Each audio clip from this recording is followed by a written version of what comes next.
Better? It sounds good, and yeah. It's super sharp. Look at that. I'm so happy. Welcome, Rabbi Schlisselfeld. It's nice to have you with us. Looks great. You say that to all the tzaddikim. So whenever the Rebbe is ready to start. I'm ready to start. Shem shall help us.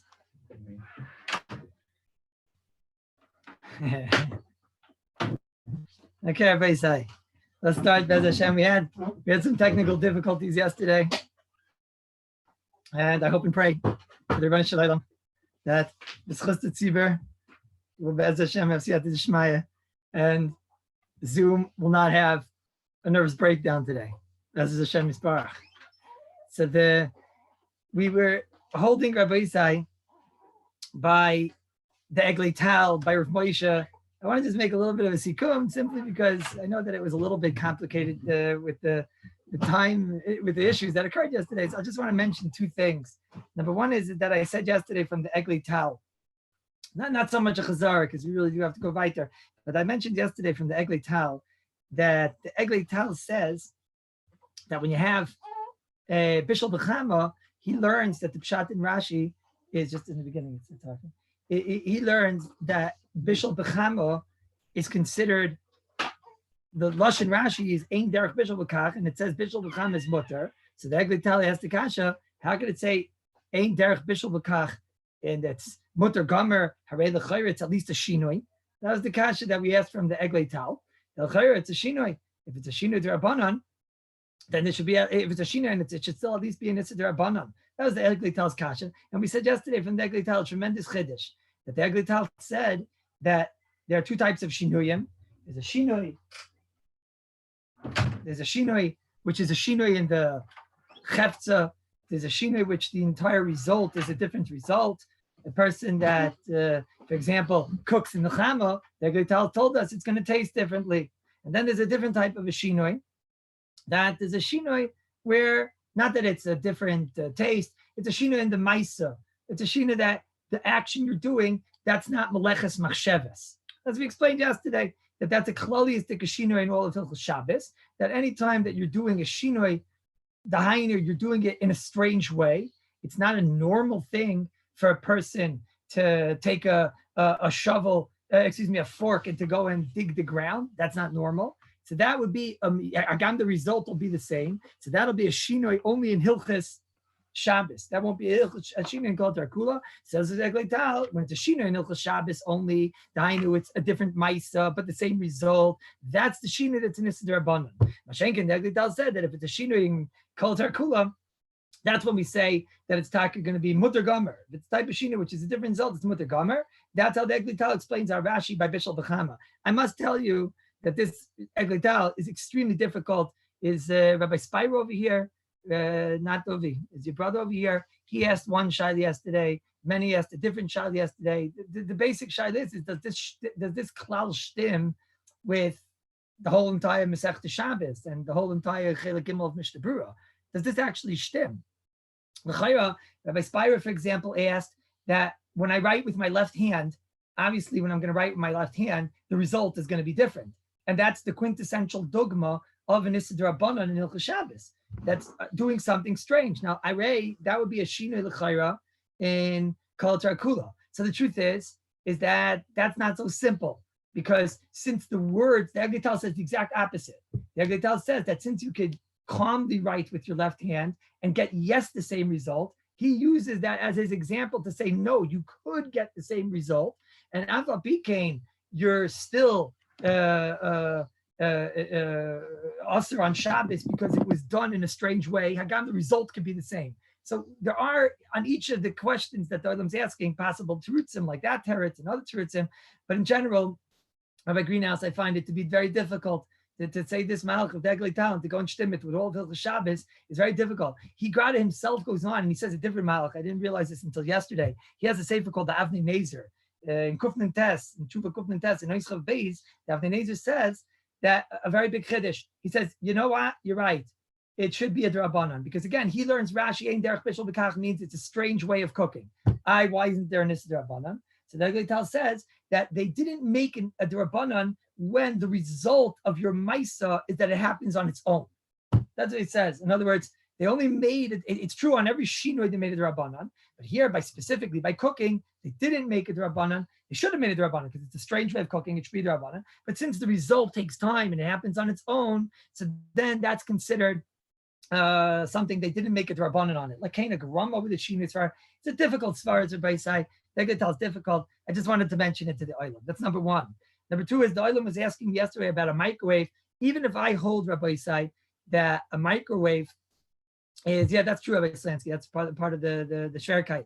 Even if you're going to hold that a microwave, Rabbi say, is going to be bishul, like I'm telling you that a microwave l'chayra is bishul, which the way we come out, Lefi Rav Moshe Feinstein, it's l'chayra bishul, to like Rosh Hashanah. And I'll say it now as two shitas. Rosh Hashanah says that it's taka no eish, so it won't be bishul. Rav Moshe says it is bishul because it's a normal way of cooking. And Derech Agav, I'm sure the oilam themselves have tried already to make eggs there and saw that it was it's just, it's just fabulous, right? And I'm sure Nussi is going to tell you how delicious it was. The potato kugel that he's making for the siyum that I plan on making Bez Hashem today on Seder Nashim, I'm sure it's fabulous. It's fabulous. I don't have any suffix that you're all in the cook. But the point is, whatever is normal to cook in a microwave, you're for sure going to cook in a microwave. Because it's efficient and it's fast, etc. There might not be that many things, but Ramosha told us that's already enough to warrant being called a deraisa. That's already, so we have two shitas. But I was asked, so if you're a Moshe, are you going to be over on Bishul Akum if you let the guy use the microwave? That's not a kasha. It could be Rav Moshe when it comes to the shabbos and the deraisa level of something's called an av melacha, so then a vada. That's for sure that an av melacha of something that's the normal way of cooking, microwave could be a normal way of cooking. Bishul Akum was exerit Rabbanon that has very specific gedarim. And it could be there, you for sure need H. That when we learned the other day, Simon Kofi Gimel in the Kailal, we saw that Bishul Akum might for sure only be. They didn't ask Bishul Akum if you're smoking an item, even if it's cold smoke, and pickling items isn't Bishul Akum. So besides, that's a whole different shmooze. The fact that I'm saying that microwave might be a deraisa by Bishul by Shabbos is of no reason to believe that microwave is considered by Bishul Akum. There, maybe you need Aish. That's Xer Abanan. What Chazal made their Gedarim. I could hear even stronger by side. Chazal answered cooking that you shouldn't come lidei chasnis with a goyim. They only answered what they had back then. They didn't have microwaves back then. Right? So that's why I don't believe that a microwave would be a problem with Bishul Akum. You have no raya. There, you for sure need Aish. We're discussing on a derisidic level. It comes out ironic. It's very ironic. I'm telling you on a derisidic level, it's called Bishul. On a Drabbanic level, it's not called Bishul. But the answer is, once you understand the lumbus, there's no shaykhis. When you're dealing with Melecha Deraisa, is this normal derech Bishul? That's a tolda. When you're dealing with a Gzeret Rabbanon, Chazal didn't have a microwave back then. So if Chazal didn't have a microwave and they needed Aish in order to ask it, we have absolutely no reason to believe that going and cooking in a microwave, that would generate the chasanis that Chazal asked. We have no reason to believe that you'd be over on Bishul Akum without an Aish. I'm being asked over here about Korban Pesach, to cook a Korban Pesach in a microwave, so that for sure could be possibly a problem because that's a shayla on a derisidic level. And there, it certainly might, it doesn't have a shame of its sleeve. So no matter what, by Korban Pesach, anyways, it doesn't have a shame of its sleeve.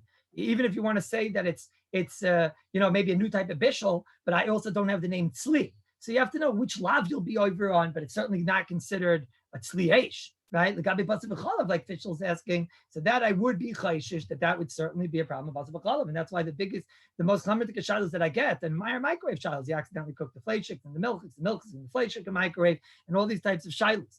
A microwave, the way it works is it works within the steam of the thing. So basically, a microwave is just like a pot. So if you take any food and cook it in a microwave, you're basically whatever the rule would be in a pot is the rule in a microwave. So therefore, if you cook parif in your microwave, which is a milchika microwave, it's the same rules as whenever you cook milchiks in a parif, in a milchika pot. So that's the rules of not barnat. We're not machmer b'diavad. Sometimes we're machmer l'chatchila, and there's all types of rules in these things. Now, kapanim, that's l'chayra. That's number 2. Number 3 is that I don't know. I saw that yesterday. The oilam was thinking I'm saying a chiddush because I was looking at goyim and saying goyim are kaveya. What's considered a derech bishul? Rabbi say, we're not dealing here with Bechukaseyim L'Sileichu, and we're not dealing over here with L'Yilbash and trying to figure out is, when Goyim wears something or Goyim do a certain thing, is that considered a normal action or something that we would, as from a Yidden, be allowed to do? We're talking over here about, is this a normal Suras Bishul? Avada Goy has it right. If there's enough people in the world that are using it, Avada, it's considered something. Rabbi said, let me explain to you. You guys come from Yiddish Mamis and Yiddish Babis, and you can't understand me, Rabbi Isai. A Yiddish Mama, Yiddish Baba, by her, if she doesn't cook the potato kugel in a certain way, right? So then, she cries the next day in Tillen more, and she gets all depressed about it and all sad about it, because by Yidden, food is a part of the religion, it's a part of the culture. You have to cook in a certain way. Rabbi Isai, a regular guy, my friends, the Goyim, especially my friends, the divorced Goyim, Rabbi Isai, you know what a divorced guy is? A divorced guy, he doesn't own an oven, Rabbi Isai. What are you talking about? A divorced guy, what do you shaykh is, right? The divorced guy, he comes into his house, he's by himself. He's a divorced guy. He's no shaykh. What does he do? What's tonight? Opens up the microwave, puts inside toothpaste, right? The next day, opens the microwave, puts inside bacon. Bacon is the little, with the oink oink tartan, He takes inside, he puts it in there. Shaykhis, he's a guy, Rabbi, that he's downloading right now the recipes that Rabbi Slansky sent around yesterday that ruined my computer. He's cooking, whatever's fastest, right? No, it's not true that there's an 80% divorce rate, Rabbi said. There's no more divorce rate. I mean, we're after that, Rabbi said. Welcome to the year 2100. Balkopanim, baked beans, Irvin. I'm not sure, Irvin, if the beans have been already previously cooked. That I'm not sure about. But Rabbi says no shaykhis. More latterly, I'm not sure what pamagolins are. Pamgolins, I don't know. Balkopanim, it's no shaykhis. Avada, Goyim certainly cook, and it's a normal thing to cook. The fact that you are Yiddish Baba doesn't cook. But anyways, we showed that by us, it's also normal to cook certain products. And therefore, I believe that that's at least a toldo, the fear of Moshe, that he would agree to such a thing. That's number 3. Number 4, Kape, what we spoke about with butter, I want to just clarify something. Again, I said it with too much cheshbainis. I want the Olam to understand this is a very important thing, Rabbi say. It's a very important thing. When it comes to butter, again, our butter is taka previously cooked. If the butter would not be previously cooked, then for sure, if you take a davar gush, like a potato, and put uncooked butter on it, that would be bishul. A davar gush is mevashel. And if the butter was never cooked, then that's mevashel. I was just using yesterday as a mushel, but uncooked butter on a potato, of course, is bishul. Our butter is cooked. Since our butter is previously cooked, it gets up to pasteurized. So I was trying to bring out yesterday that there's a new shayla. Even if you're going to say, ein bishul achar bishul, once the item is cooked, it doesn't have a shein bishul anymore because the result of the bishul already did the uftu, did the change, and we'll say ein bishul achar bishul, even if you're going to say ein bishul achar bishul because the butter was cooked. So therefore, you should be allowed to take the butter and put it on the potato. And this is the psak of our Rebbe, Rav Moshe Feinstein, Zeichel Tzadik Levach, and Chelik Dalet, Simen Ayin Dalet, Tshuva Vav, Ha'im Mutter Litein Chema Davar Gush, B'Klishay. Now, you allowed to take butter and put it onto a hot potato. Shal Shudis, like we explained. Goyin Rav Moshe says, Medina Seinu, in our country, in America, butter is pasteurized. Pasteurized means pasteurized in English. Pasteurized. So now the chalav is already considered mevushal, and since it's nikrush, it's congealed, it has a din of a yavesh, even though we know yesh bishul akar bishul bedavar lach. When it comes to a liquid, we say the hot water that became cold, if you go now and take that cold water, which was once cooked, yesh bishul akar bishul, and if you cook it again, there is bishul akar bishul. But, says Rav Moshe, by butter that gets congealed, he brings a raya from the Magen Avram that's called yavesh, and on that we say ein bishul achar bishul. So he says, "Hu mamish chema bebedina zu, aval emu pachas miyad saledes." He does. If it never got to the level of pasteurized, he says maybe that would not. But he says, don't worry, ours gets up to 160 degrees. It certainly is yad saledes by, and therefore he says it's no pama bishul. I was going on that shiloh, based on that shiloh, that your Moshe tells us you're allowed to take butter and put the butter on a potato. I saw the Moiridik Chiddush of the Kallus of Shabbos. The Kallus of Shabbos says, even if you wouldn't be using the regular methodology of Yad Saledis, even if it was something that we would say on it, Ein Bishul Achar Bishul, but if I take something hard and soften it with heat, dainu, it wouldn't be bishul like Rav Moshe says, mitzad ein bishul achar bishul. But now taking a hard item and making it from hard to soft, the heat, the Kallus of Shabbos wants to say that that's called bishul. That is an unbelievable chiddush. That's what I was coming to explain yesterday. If you have the only time that we ever found going from hard to soft to hard, it's called bishul, was when the uftu has a chshivas. Just like Rabbi said, if you take a cholent and go when it's fully cooked up to mitztamik v'yafiloi, you make it better fully cooked. That's not a tikkun that we're machshiv. That doesn't have a value in such a tikkun. That's not considered you change the item. So when we say soft to hard to soft, it has to be something that has a chshivas. I'll just give you an example. When you take bread and you want to toast the bread, sagam that I see, Shmir Shabbos in Aleph, Ayin Aleph, Asers, like toast. Dovi's asking toast. When you want to take toast and what you want to, so he says it's aser. At the bottom he explains maybe why it'd be mutter, but on top he says it's aser. This is tamua. It's ein tzli achar tzli. What are you doing? It was baked, and now what are you doing? You're baking it more. So we don't say yesh tzli achar tzli. It's the same exact idea. Elamai, but you're making it go from soft bread to hard bread. Not every single time you go from soft to hard, does that have a chshivas and a value? You change the item. It's only when it's wax and tar and metal that now it's a whole different function, Rabbi Isai. By food, it's like the concept we said yesterday about ein toichen achar toichen. Avada, once the food is already a working, functioning food, etc., so then another processing to the food doesn't have that chashivas, Rabbi Isai. And I think it's the same thing by toast. And by toast, it's just like the concept of mitztamik v'yavla. Rabbi Isai, all potato kugel that happens too. When you take a potato kugel and you leave it on the fire, you put it back on the fire, what happens? When it dries out, it gets hard. And what is that? That's ein sli achar tzli.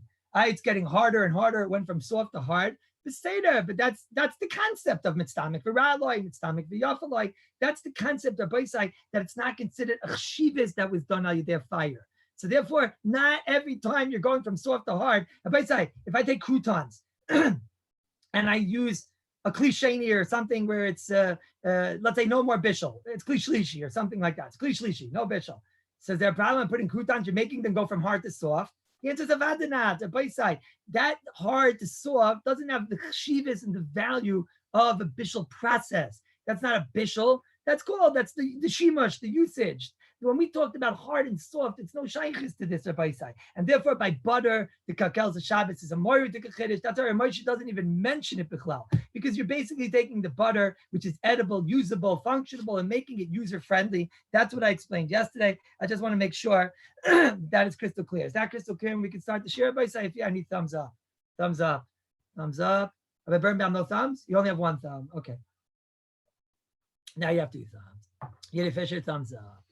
Even though melted butter tastes better, first of all, Rabbi Rosenberg, I would ask you from this point on to keep your private opinions and personal opinions about butter to yourself.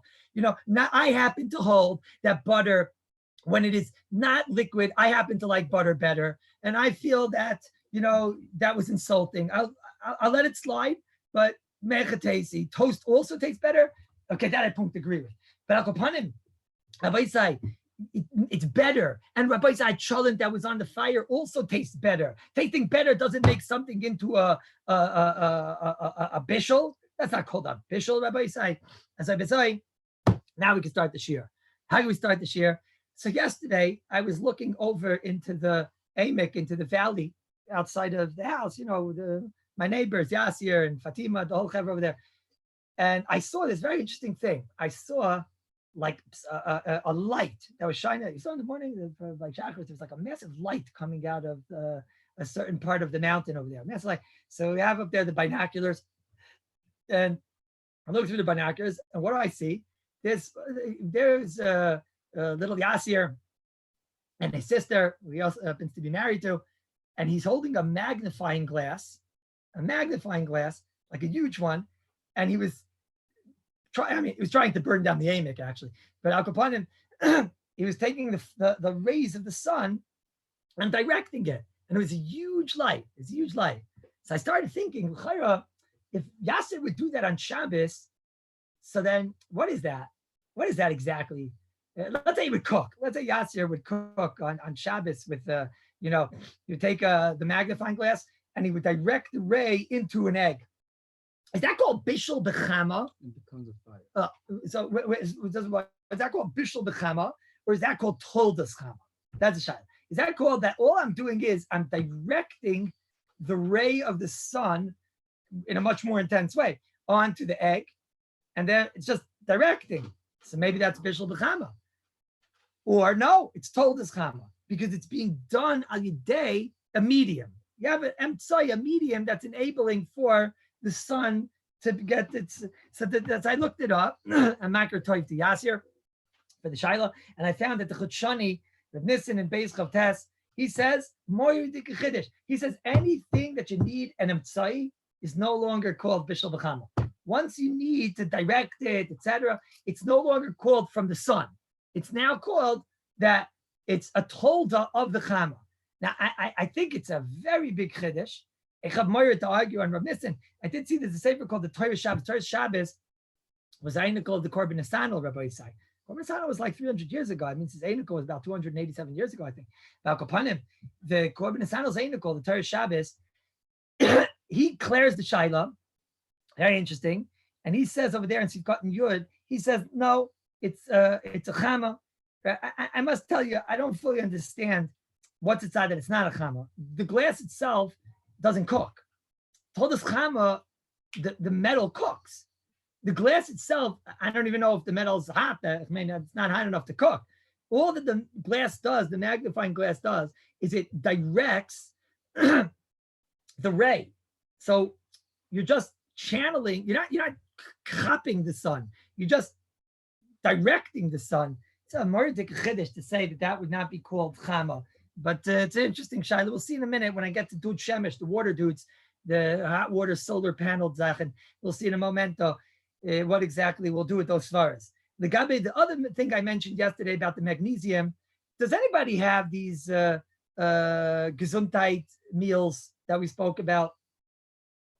Micha, you seem to have one of those. No? Who had one of those? Brownstein, who had one of those? So one of you guys had one of those. Rabbi Schlitzelfeld, you have one of those over there, those Gesundheit meals? They don't have that over there in Muncie? No, okay. I'll go upon him.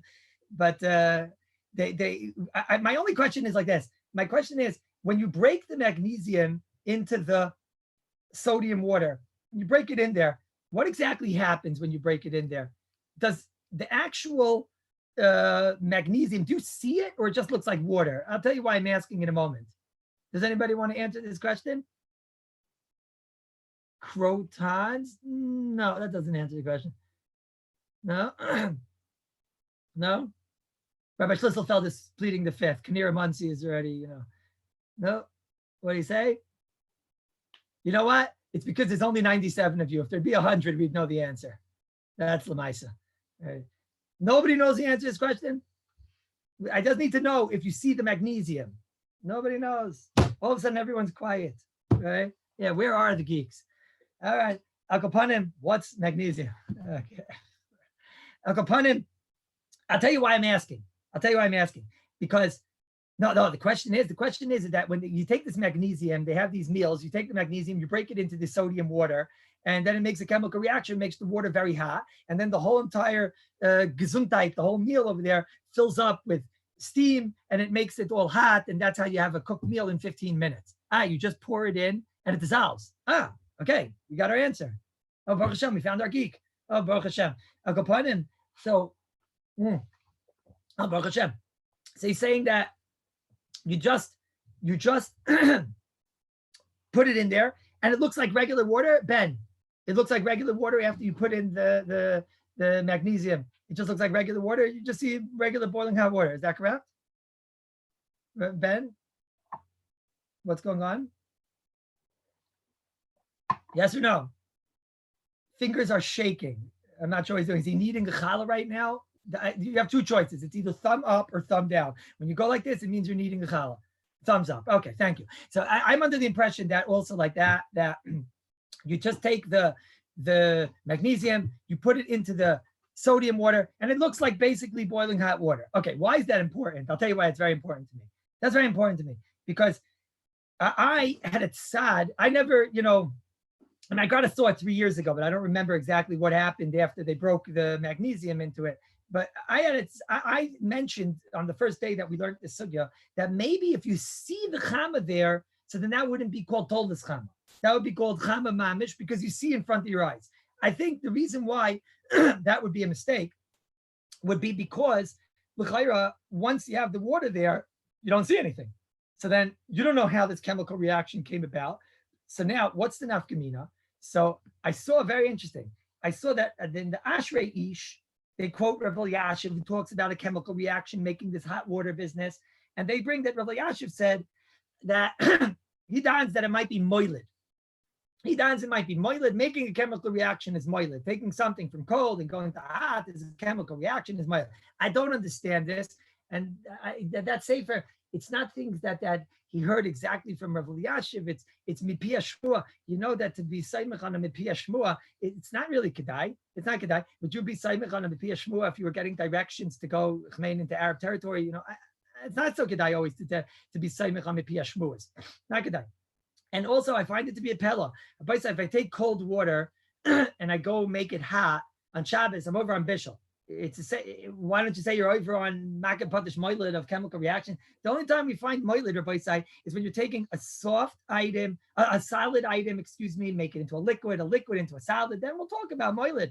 Ice is a whole shaila. Whipped cream is usher to make whipped cream on Shabbos. Inside it's liquid. It comes out solid. That's a Moilid. That's because Chazal gave us kedarim of liquid to solid, etc. There's a whole shaila in the Prima Garden about an egg, because it went from liquid to solid. So we say no, because even in the liquid form of the egg, even when it's not yet cooked, it's considered a tumas oichel. So you didn't go from tumas mashke to tumas oichel. You went from oichel to oichel. So it's not a moilid. So why, when I go from water to water, hard for me to understand why such a thing would be a chemical reaction. But what I do see in Rabbi Yashiv is that mitzad the bishul though, l'chayra, it should be, like we said, bishul b'chama. The cooking of the water is chama, because it's not fire. It's not the normal way of heating up water. We'll all agree we don't have Rav Moshe, we don't have Rosh Zalman. It's not an H. So when the actual making of the water, that's chama, and that I saw Rebelsky, Zechrein Levracha, in Hey Dalit in his wonderful sefer Shulchan Alevi says the same thing. He says to make the chemical reaction, to make the water hot, cooking the water, that's the least of the shilas. That's mutter, because that's bishul b'chama. Okay, that's mutter. You push it, made bishul b'chama. But he says afterward, but now the steam goes up, and I mentioned this yesterday. So in the first year I mentioned that when the steam goes up, maybe because you see the magnesium, so you see the sun in front of your face. But Rebelsky says not like that. He says the steam that goes up is told us chama, because it was chama, and now this is the told of the chama, which is cooking that which is in the gesundheit meal over there. So at first I was just bothered, because if you see the chametz, I wasn't sure if he just disagrees with my svara, or maybe I'm wrong in the mitzias. It seems like I'm wrong in the mitzias, and you don't see the magnesium actually sitting there in front of your face. So therefore, what's the nafkamina? The nafkamina is that, so these meals, usually the solids in the meals are previously cooked, and you're just reheating them. So b'sai ein bishul achar bishul. So it's the most gewaltige thing. To make the water, that's bishul b'chama, mutter. To let the steam go up and heat up the food, ein bishul achar bishul. Elamai, what if there are foods there that are like, sometimes you can have a chicken and it has gravy and things like that. So that's a problem, because we all yesh bishul achar bishul b'davar lach. So that would be a problem, because it's not chama. It's the steam is told as chama, which is heating up again and cooking up the liquid. So that's why Rabbi say with these meals, if it would be just solid foods, it would be mutter on Shabbos. He dons afterward why it's not atmana. L'maisa, it's not, and the mitzvah Shem will learn atmana. We'll talk about it basically, because atmana, it's no shaykhis to atmana. I don't even know what the shayla is. Atmana means you're taking a food and you're wrapping it. Over here, wrapping with steam is not called atmana. It's I don't know why that would be called atmana. And it's what the mitzvah Shah, he also says it's not atmana, but upon him, that is l'chayra adkan. Now, One last svara before we go to the Dud Shemesh, the water dudes that we've all been waiting for, is I saw the Shevet HaLevi in Yud Samech Beis. He dons a very interesting svara. He says that, a very interesting svara, that he wants to say that if you have food that was cooked in a microwave, like for example, now that you guys all know the secret, you're probably this Shabbos going to go and cook your rice in the microwave for Shabbos, in the stomach, right? I imagine already that some of you have already started. No, Rabbi Meisner in stomach in Switzerland, this will go over very well. No, to cook my rice in the microwave, right? Your screen is weird. It's your head is turning the wrong way. The stomach is something wrong with your screen. The rice in the stomach, everyone here is going to cook the rice in the microwave this Shabbos. He wants to say, you hear this, Rabbi Lefkowitz? He wants to say that if you cook rice in a microwave, and now you want to take that rice on Shabbos and put it, okay, without chazar issues, you're not putting it straight on the fire, you put it on an upside down pan or something, but it's previously cooked, okay? And now it's dry. So he says, are you allowed to heat up that rice till it gets boiling hot? So he'll say, Ein Bishul Achar Bishul, right? Let's say you guys are going to probably, after hearing this, I'm sure Rabbi Schwab already did it. He probably already made his potato kugel in a microwave for Shabbos. So that potato kugel, is Rabbi Schwab going to be allowed to take that potato kugel and put it on top of the cholent pot? It's normally allowed to take that potato kugel, it's dry, and put it on top of the eye, gets boiling hot. Who cares? Ein Bishul Achar Bishul. But the Shevet HaLevi says no. He says microwave is not called bishul. At least as it's sad. At least as it's sad. And even if you want to say, like Rav Moshe, that it's called bishul, but it doesn't mean it's bishul. It means like just like sli is another form. So then this microwave is a told it's a different form of bishul. So he says just like this bishul achar sli, cooking after roasting and roasting after cooking. So he says there's also cooking after microwave, because the microwave cooking is a whole different cooking. So if you take that rice, which was cooked in the microwave, Hidaka says to go now and put that rice or Rabbi Schwab's potato kugel and put it on top of the cholent pot or something like that. So he says, unbelievable chiddush. That would be an isser, possibly the rice of yesh bishul achar bishul b'microwave, yesh bishul achar microwave. Rabbi said, I must tell you that this is an awesome chiddush, like Rabbi Ratchkin is saying. Awesome chiddush. Grada, what you're asking is cooking after roasting. We're going to learn this. Cooking after roasting is a whole simon. It's a whole sif in Shulchan Aruch. It could be there is an issur of cooking after roasting and roasting after cooking. We're going to talk about this because it's a whole different type of a usage. So he's saying the same thing. Yesh microwave achar bishul. Yesh fire achar microwave. It's a different type of cooking. He wants to say even if Ramesh is right, and that it is a bishul, but it's a different type of bishul, right? Especially if you the egg like tile, it's a whole different taste, etc. And basically yesterday when I had the egg, that egg was a very strange thing. It was like a liquidy egg that it was like the scrambled egg on the white, and the yellow tasted like a yolk. My wife told me she made me what's called an eye egg. I don't know how the Americans say it anymore. I'm forgetting English. Like a sunny side up. Yeah. Still from Flatbush. Sunny side up.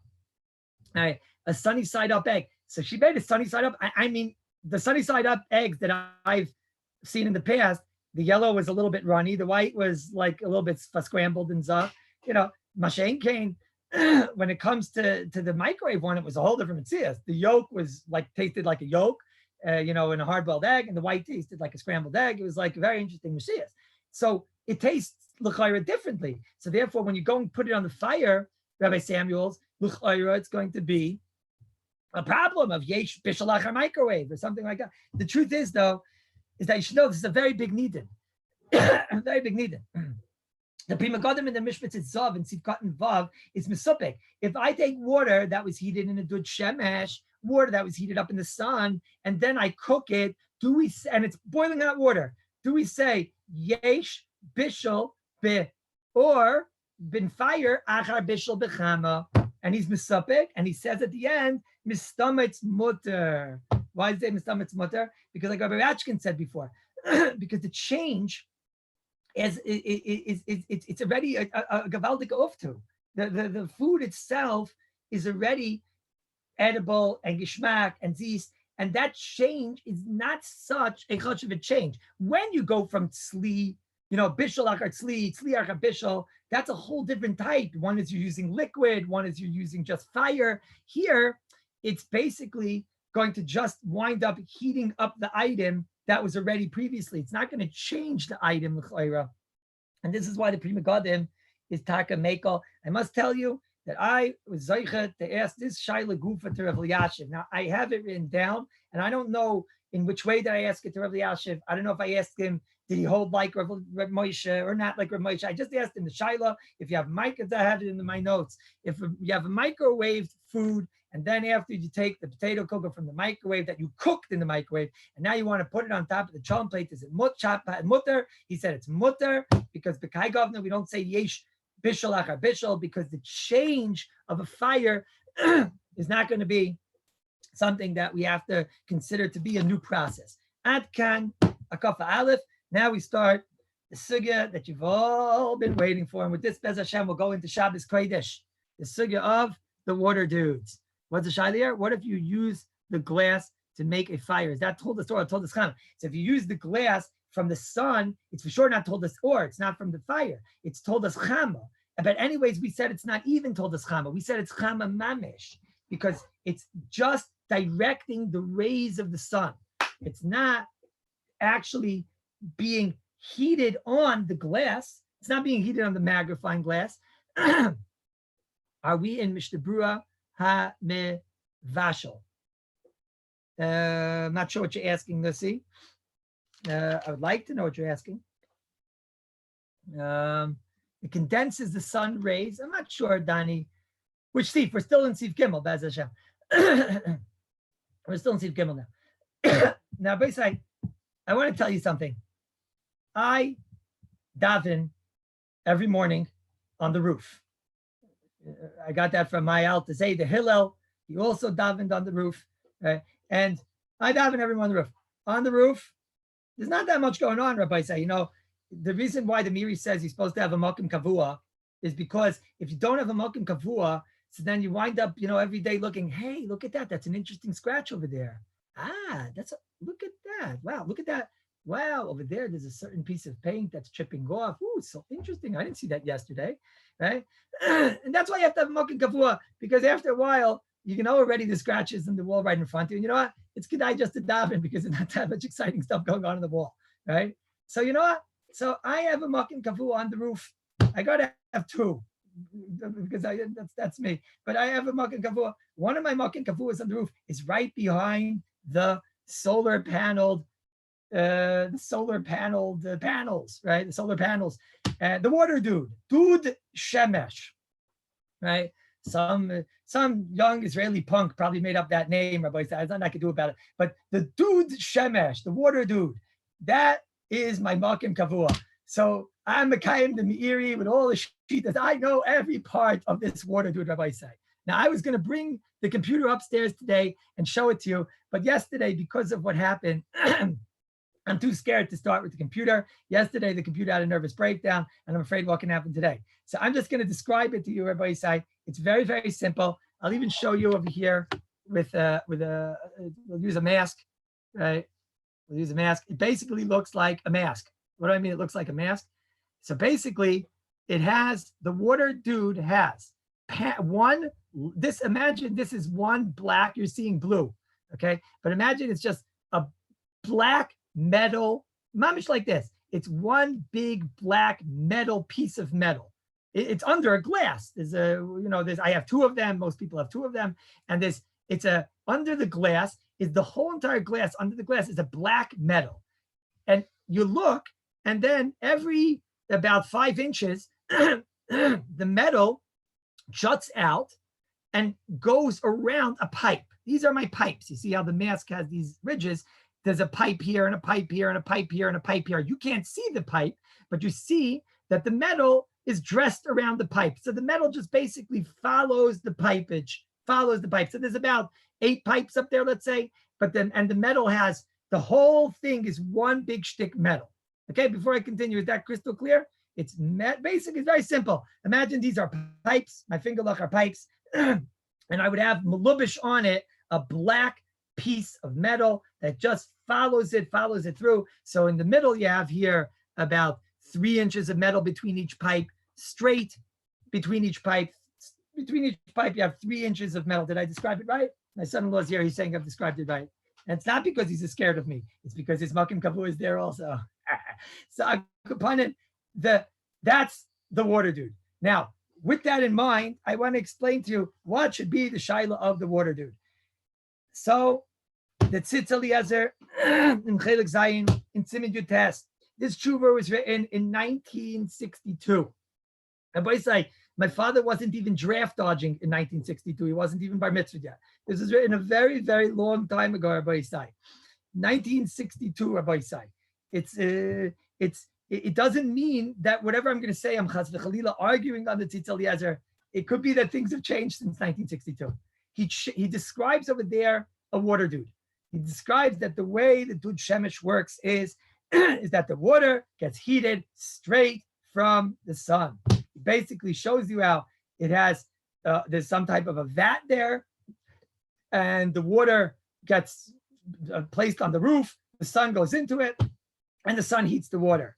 And therefore he says, it's told us, it's chama mamish. It's chama mamish. It's mamish water from the sun. And therefore, there's no problem. It's chama mamish. You could put the water into that vat and let it get cooked on Shabbos. If that would be the Metzias Rabbi side, halavai. Why is it that I see svarim that still quote the Tzitz Eliezer? It's nostalgically beautiful, and it makes us feel connected to the last door, and grace Yushalmi Yidden that are definitely closer to Sinai. The only thing is that their water systems are also closer to Sinai. But to quote and discuss the water systems of today, it has no shaykhis. The water system of today, Rabbi Sai, is you have these pieces of metal that suck in the fire, the sun's fire, the sun's rays. And the water in the pipe, I don't understand so much at Tzitz Eliezer. I don't understand how it actually got hot. I don't know. It probably didn't get too hot, but it's no shaykhis, Rabbi Sai. What's happening today is that the sun is hitting that sheet of metal and sucking out the whole entire ray and the koyach of the rays and becoming boiling hot.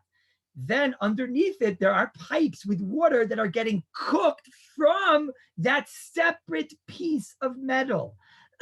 Therefore, at Boisai, anyone who sees it, there's no shaila in the world that's told as chama. And that's not getting cooked straight from the sun.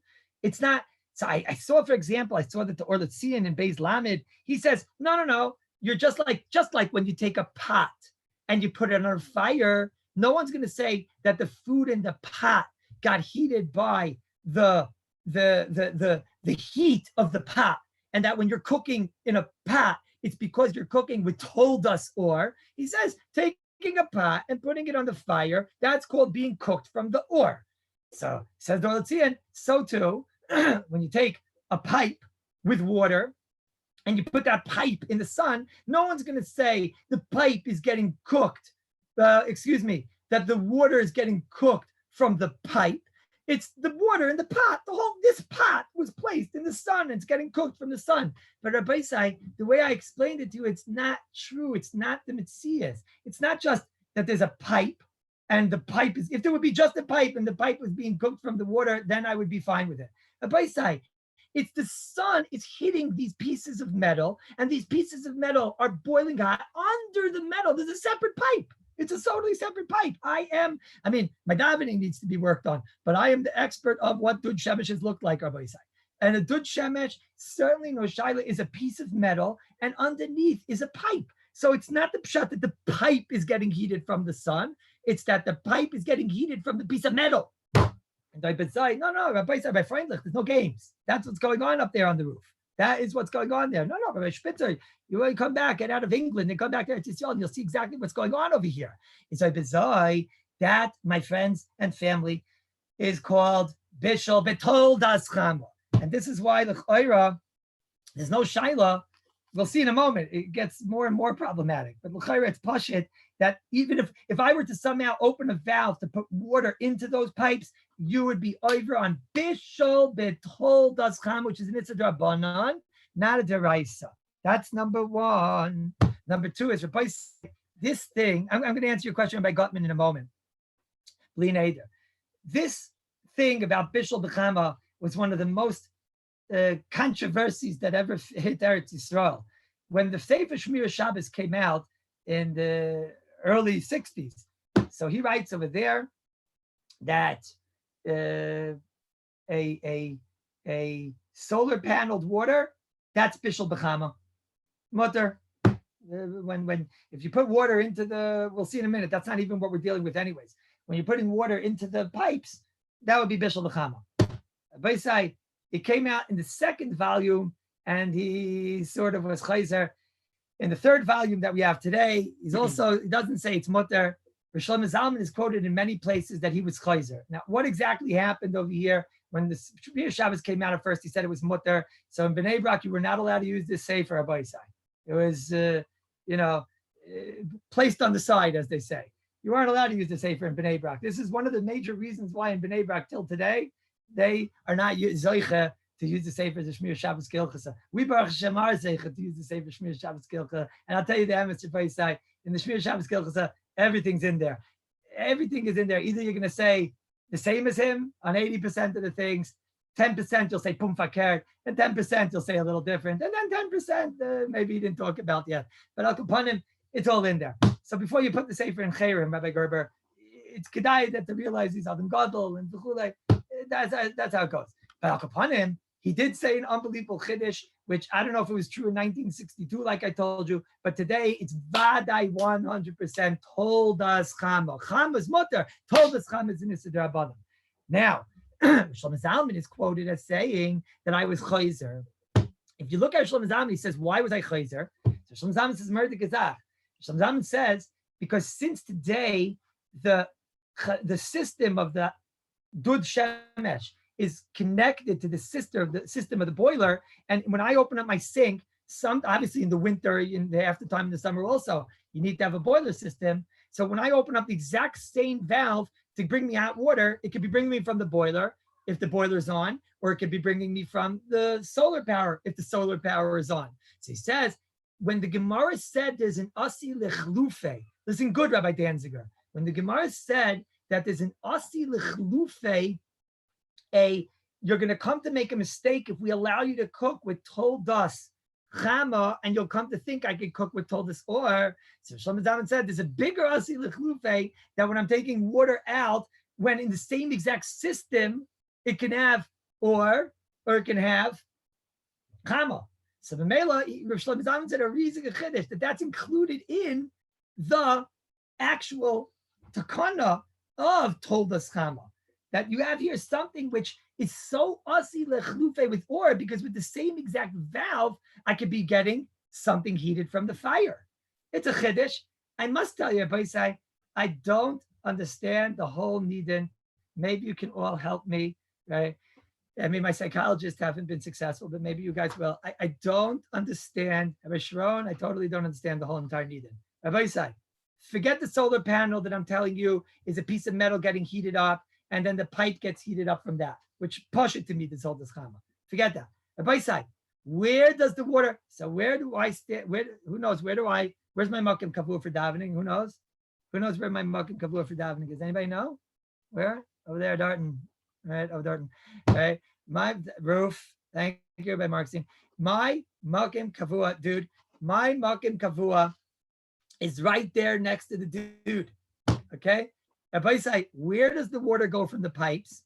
So, what do I do when I'm waiting for Shemona Esrei? I don't mean Chas v'Shalom during Shemona Esrei, but what do I do when I'm waiting for the Zaras Hashat? The water goes from another pipe and goes into a tank, a massive tank. Rabbi say, that tank is where it stores the water. Okay, from that tank comes down another pipe and goes down into some other, it sounds like a place like Action Park over here, right? It goes down to here and to there and to Darton, and it's a whole slide and dust. Then there's another tank. By side, when I open up my sink, to my faucet to let out hot water. So you all know already what happens. Why can't you open the hot water on Shabbos? The answer is because when I open up hot water, it takes out hot water from this tank, and then the tank closes, and now there's boiling hot water in there inside the tank. And cold water comes in. The amount of water that was removed is now replenished with cold water. It's a system. You open this water comes out, this water goes in. You're now cooking that water. Rabbi say, whatever you say is going on the roof, let's call it chama, call it whatever you want. Okay. Now that water went where?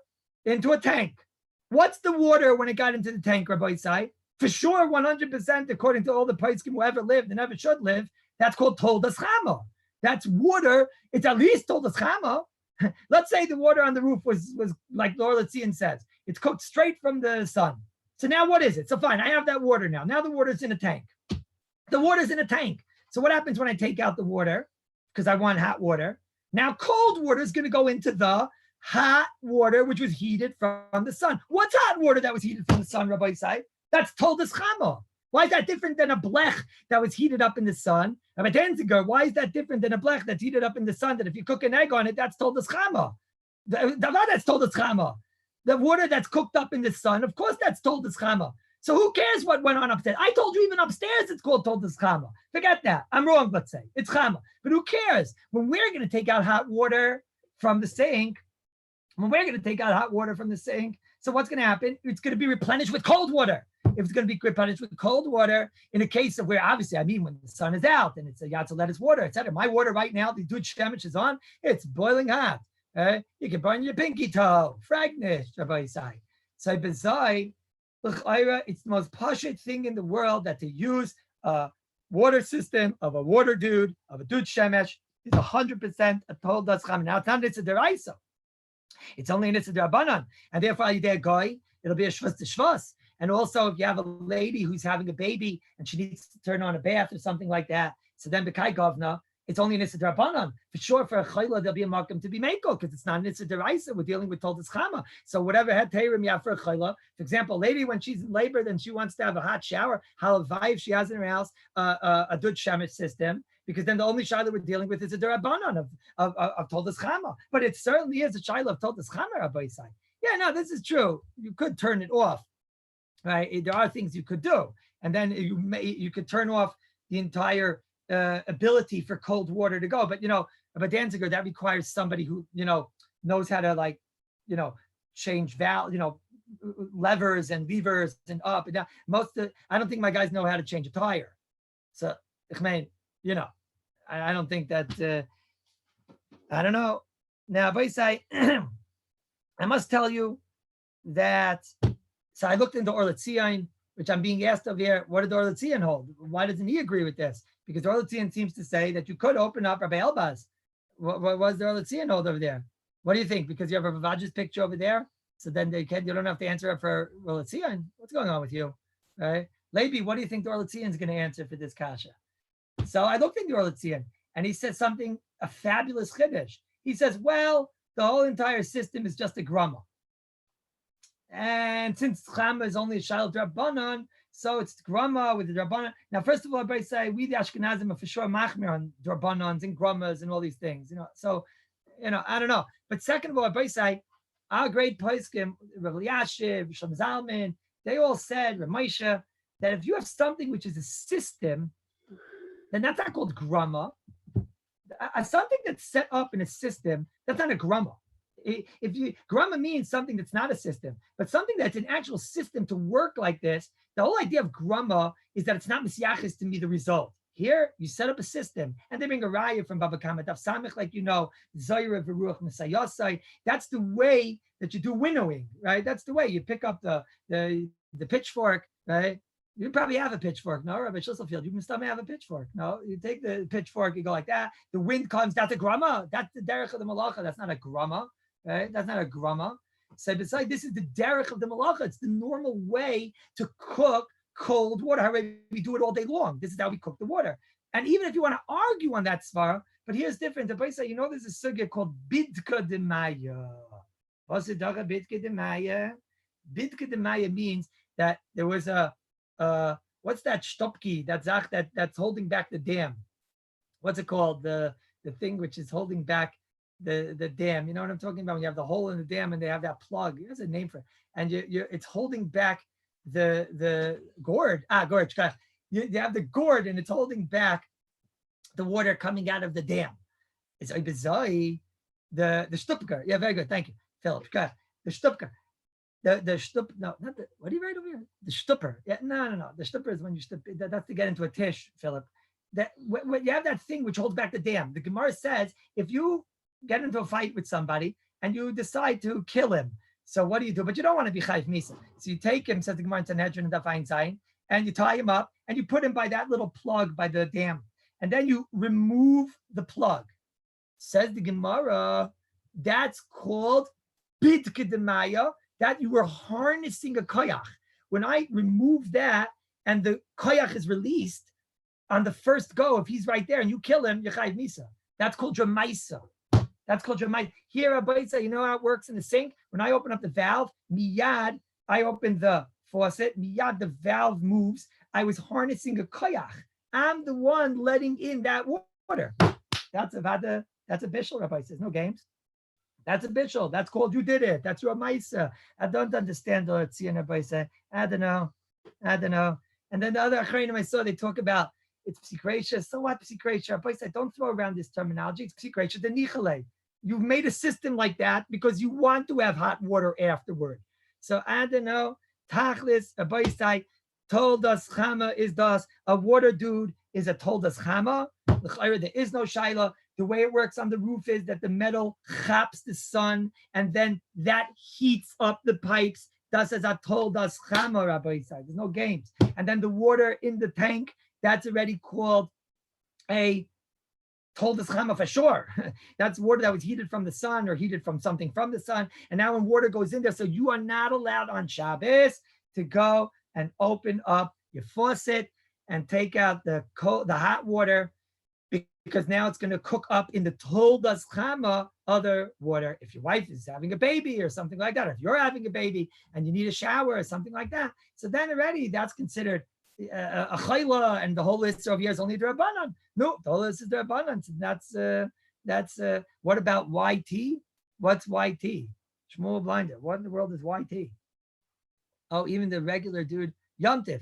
Okay. Well, Yom Tif, it's also, we'll have to talk about this because you're also on Yom Tif if you're not allowed to cook water for this purpose. So it's still called cooking. It's true that whatever heter you have on Yom Tif, which we have to talk about maybe a different time, certainly it's more makel when it would come to a water dude, but it doesn't really, it doesn't change that much. It doesn't change that much.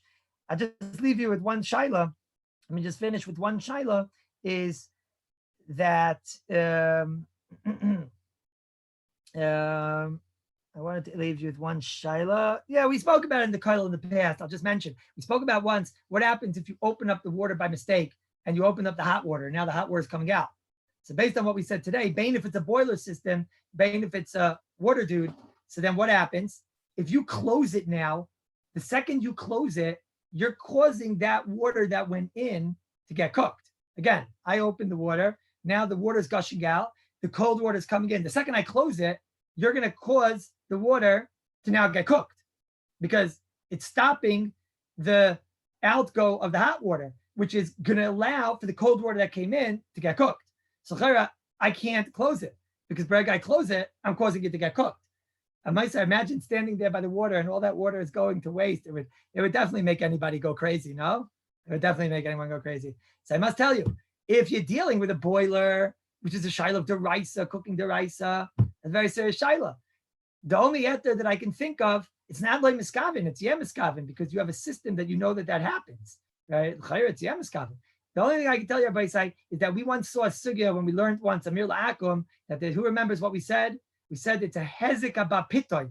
When there's a hezek that comes with the bahilis, so Chazal are afraid that a person's going to do deraises, so they let him do derabbanans. So if you have a guy, no. If you don't have a guy, so then mistama, you can close it with a shinoi. Certainly on what we spoke about today, which the only bishul is a derabbanan anyways, is for sure makom to be makel on a hezek abapitoy, that he should close it with a shinoi. Right? The Ezes Hashem, Sunday, we're going weiter. The Olam should see the sheets. Rabbi Yitzchak even made a sikum of the advanced marmakaimis for those that aren't as advanced. The Olam should see it. We're going weiter, Mitzvah Hashem. We'll make a little bit of Haggadah into all these inyanim of klirishans and whatnot, and then go straight into the inyanim of Siv Daled. Danny, I just want to ask you, do I have 3 minutes or not? 20 minutes. I have 20 minutes. Rabbi say, our derech on Thursdays is to say something on the Chumash. I just want to say something quick for the Chumash. Just a quick thing on the Chumash. And then maybe tomorrow on Fridays lately, I've been giving to the Olam anyways at 5 o'clock. So Mitzvah Shem, I'll say something. Then today a little short thing, and tomorrow a short thing. And then because it's two parshas also. It's Achrei Mos and Kedoshim. I don't even want to tell you anything. I just want to read you an Orach Chaim HaKadosh. Rabbi say, you can mechalik the world into two parts. Those that know this Orach Chaim and those that do not. It's a moiridik Orach Chaim over here, Rabbi say. It's unbelievable. The Orach Chaim says, Rabbi say, listen to what the Orach Chaim. The Orach Chaim is going in Parshas Achrei Mos. And the pasuk says, Kimaisa Eretz Mitzrayim, Asher Yeshavtim Ba Lo Saseh. You sat in Eretz Mitzrayim.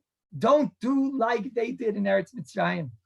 Or Kimaisa Eretz Canaan, and like the ways that they act in Canaan, Asher Ani Meviaschem Shama, that I'm bringing you over there to Canaan. So don't do it. Lo Saseh. Ubechukasayim Lo Saleichu. And don't go in their ways. If I say the kash is obvious, it says here, don't do like they did in Mitzrayim, don't do like they did in Canaan. Why do I need the additional statement? Don't do like they did in Mitzrayim.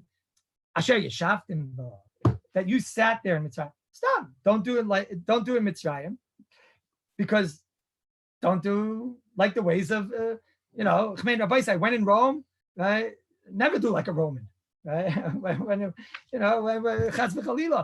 Mitzrayim, even if you never were in Mitzrayim, but don't do like an Egyptian, who would want to do like one of those guys, right? And Eretz Canaan, you want to act like a Canaanite? Rabbi said, those chevra, they got the bones through the noses, they married their sisters. Alabama, who needs that? Eretz Canaan, you're not supposed to be like Eretz Canaan. So why did the pasuk have to add Asher Ani Meviaschem? You know what? Don't be like Canaan. Dahainu, what's the Canaan? The place you're going to. Don't be like Eretz Mitzrayim. Asher Yeshavtim Ba. Says the Orach Chaim, Rabbi Yisai. The Halachos Orach Chaim. This is an Orach Chaim that when you're going to learn it on Friday night, you learn this Orach Chaim, the Halachos Orach Chaim. This is Orach Chaim. Etz Zamim with the Cholin. Das Orach Chaim HaKodesh. Let's listen to an Orach Chaim, Halachos Orach Chaim. The Orach Chaim Kimat asked the Kasha Mamish. The Orach Chaim says, V'omar Oid. He says, V'omar, Kimais Eretz Mitzrayim, Asher Yeshavtim. I'll go back a step where he speaks about this. I'll go straight because we don't have time. V'omar Kimais Eretz Mitzrayim, Asher Yeshavtim. Pirish. He's bothered by the kasha. What do you mean Asher Yeshavtim? Just say, don't be like an Egyptian. Don't be like a New Yorker, Rabbi Sai. I know the guys in New Jersey are here. I know what you're thinking. Don't be like a New Jerseyer. Right? Don't be like any of these chevra, Rabbi Sai. So just say that, don't be like a New Yorker, that you're living in New York. Don't be like what are you, from London? I see your face also. Don't be like a Londoner, Asher Yeshavtim Ba, because he's sitting there. But don't be like New Jersey, that you're going there. Who cares that you're going there? Who cares that you came from there? Listen to the Orach Chaim HaKadosh, Rabbi Yisai. Heilige Orach Chaim HaKadosh. Ke'er ma'aseh etz Mitzrayim asher yeshavtim pirish. Hagam sheyeshavtim b'mokim. Hagam, you sat there. Shanshe b'nei znunim. And these people, they were interested in all types of low, base, dreadful things. So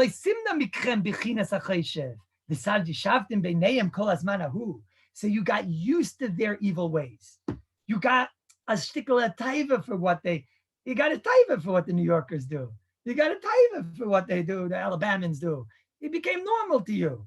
Says the Orach Chaim, moiridik. Because you were there, the extra zrizis is because you did live with them. Asher yeshavtim ba, you were with them. Vein yeshiv ele akava, that you remained over there. When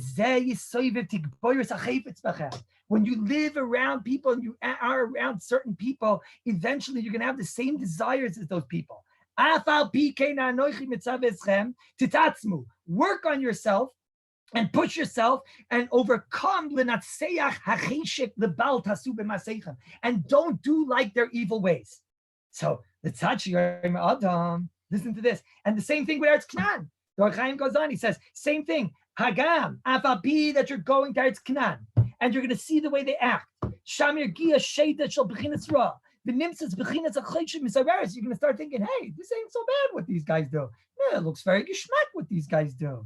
Afapikein, I'm being mechai of you. Don't do like them. Tanya, you know what the Torah is saying over here? Don't do like the Mitzrayim. Hagam, I'm making it difficult for you. Don't be like a New Yorker. Hagam that you're living in New York. Don't be like some, I don't know, Londoner. Hagam that, I don't know how you say Londoner, but Akapanim, don't be like them. Hagam that you're there. Sefek Derech Hayim. More ridiculous. Sefek Derech Hayim. L'tzachi yoyma adam. So I know what you're going to say. So what do you want from me? I'm an oinus. Ki ein matzor beruach b'davar zeh. I'm an oinus. You admit it yourself. You admit it yourself, Rebbeinu Shalom, that it's difficult if you live with them and you put me in Mitzrayim and you are bringing me to Eretz Yisrael and the Rebbeinu Shalom, Eretz Canaan, and the Rebbeinu Shalom put us in all of anybody who's here is in New York and anybody who's here is in New Jersey and anybody who's here is in London or wherever you are, Rebbeinu Shalom. And Rabbi say today, Lida, Yerushalayim doesn't also have the same kedusha the way it used to have. It doesn't look the same the way it used to have either, Rabbi say. So you tell the Rebbeinu Shalom, look, you put me into Azah world, Azah nisyonis, Adash verkeit. So what do you want from me? I'm an oinus. You yourself put me here. It's like, you know it's difficult. Listen what Or Chaim says. He says, V'omar, U'letachi yoymein matzah beruach, V'omar daber el b'nei Yisrael, V'amarta Aleim ani Hashem Elokeichem. That's the answer, Rabbi say. Ki hein emes b'min anoishi al pi teva, and in the normal methodology, it's not possible for you to overcome your society. It's not shaykh. You can't. Rabbi say, if you live in New York, you have to be a New Yorker, and if you live in New Jersey and Vaita, it's not shaykh. But ki lo yimtzei b'koyach. A normal person doesn't have the ability. When you see a Goyish fellow walking down the street in New York, of course he acts the way he is. Right? There's no kasha why he face, why this fellow, why he's walking next to his husband and what. There's no kasha. If you live in New York, you're gonna be a New Yorker. He doesn't have the koyach to overcome, Rabbi Isai. But Israel, but you're a Yid. You're a Yid. L'tzadeh yosi Hashem Elokeichem. The pasuk says, "Daber el b'nei Yisrael v'amarta aleim ani Hashem Elokeichem." That's, you ever wonder what this pasuk is doing? Go tell Klal Yisrael, I'm your God. Zok Or Chaim HaKodesh. He has sogel loikis. You're b'nei Yisrael. You have a shaykhus to the Rebbeinu Shalom. B'koyach aloiki yinutzeach hakoyach hativi hagashmi. A normal person is not possible to overcome. But you're different. If you put yourself to be mizdabik to the Rebbeinu Shalom, I want to be connected to the Rebbeinu Shalom. I want to be, I live in New York.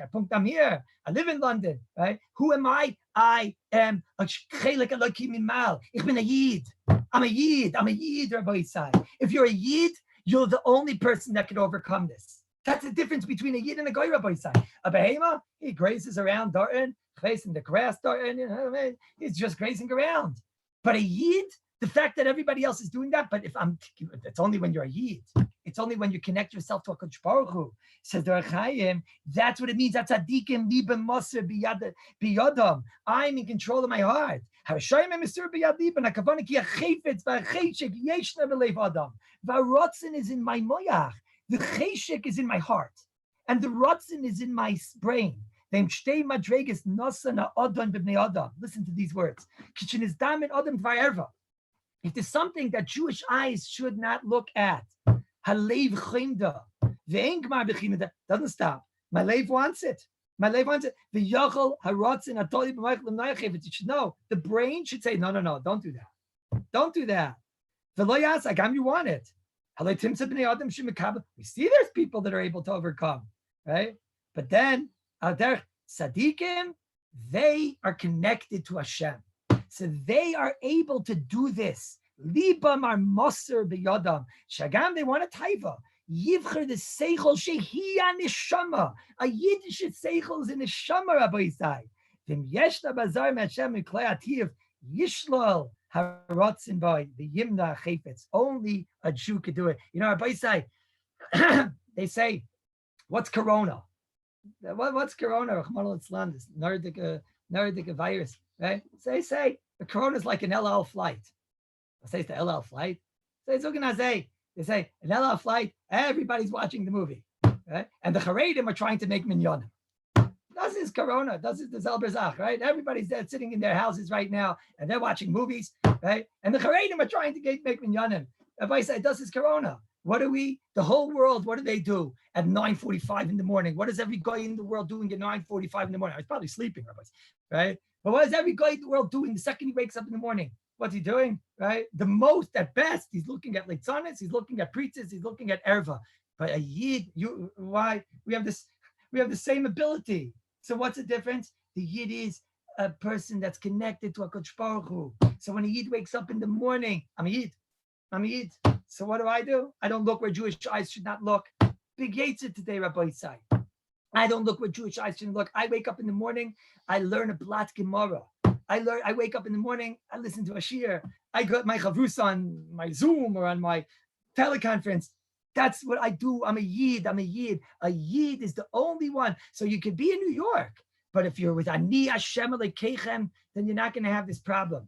I just want for 30 seconds of both sides. It's painful. I don't have 10 Yidden to say the Kaddish to. I don't have the 10 Yidden. Whoever has to go should go. But I just want to read you down the last Gemara in Yevamis, which I just finished in the last 24 hours, Seder Noshim. And I finished Yevamis. Yevamis was the last Masech I did in Noshim. And just at the end over here, the last daf over here, such a Moridik Maisach, as I'll tell us over here, a story, the last daf in Yevamis is talking about the stories of Agunis and people that Nebuch, they didn't know if the husband was nifter or not nifter, and it's the whole sukkah is over here. So the Gemara over here, Hafadik Gemara, the Gemara brings down that there was a person and he was on a boat wreck. There was a boat wreck. The Gemara says Rabbi Gamliel said I was mitstayer and a Talmid Chacham that was in the shipwreck. On the second to last half of Yevamis, Umani Rebbe Kiva. And who was in that wrecked ship? Rebbe Kiva. Rebbe Kiva, these are the days of Rebbe Kiva. We need to hear the hashkafa of Rebbe Kiva, the attitude of Rebbe Kiva. On these days, what did Rebbe Kiva say to us? Rebbe Kiva was in a shipwreck, and I thought for sure he died. And the Gemara is saying they were ready to matter his wife because they thought for sure he died. So all of a sudden, Rebbe Kiva comes to sit and learn Torah with me with the Halachos of Rebbe Gamliel. Amarti like, Beni, Rebbe Kiva, you were in a shipwreck. How did you live? I saw the shipwreck. You should have died. Mi alacha, Amali, Zok the Halachos Rebbe Kiva, Amali, Daf shel svina nizdaminli. There was a plank from the boat, and I took the plank and I held on to the daf. And that's why I'm alive today. Because gal v'gal Dr. Bekiva, every wave shebalai nanesi loy roish. I didn't fight it. I let it smooth go right over my head. Mikan amru chachamim im yaver v'shayim ala adam yinanei loy roishai. Amati b'isay shakam gdoilim divrei chachamim. Rabbi Isai, in this matzav of Corona, ich zog eich ein zach. One thing I can tell you, Rabbi Isai. Oh Mali mihalacha. What's going to take us out of this matzav? What's going to take us that we shouldn't break from this matziv, that we shouldn't get depressed from this matziv, that we shouldn't lose in ruchnius from this matziv? The only thing, Rabbi Isai, is the daf. It's the daf of Gemara. It's the daf of Halacha. It's the daf of Mishnah Berurah. It's a daf. It's the pages of the Halachos Torah. And if we keep on holding on to the daf, so what's going to happen? A new wave and a new wave. And every day we find out a new thing and a new problem with Corona and this and that and Parnasa and Gezunt and Alos Achen.